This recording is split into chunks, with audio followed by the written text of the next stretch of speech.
As a result, it is my view that if a Supreme Court justice resigns tomorrow or within the next several weeks, or resigns at the end of the summer, President Bush should consider following the practice of a majority of his predecessors and not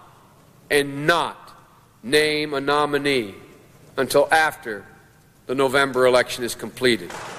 The Senate, too, Mr. President, must consider how it would respond to a Supreme Court vacancy that would occur in the full throes of an election year. It is my view that if the President goes the way of Presidents Fillmore and Johnson and presses an election year nomination, the Senate Judiciary Committee should seriously consider not scheduling confirmation hearings on the nomination until after the political campaign season is over.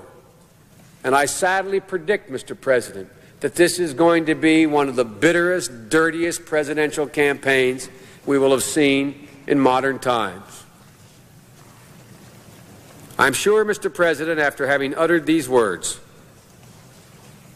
some will criticize such a decision and say there was nothing more than an attempt to save a seat on the court in hopes that a Democrat will be permitted to fill it.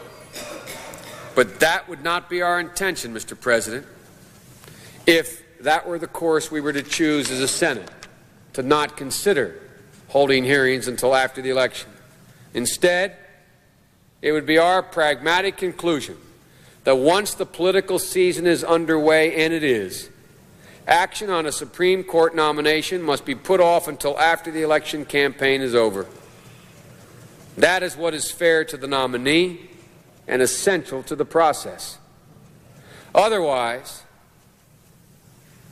it seems to me, Mr. President, we will be in deep trouble as an institution.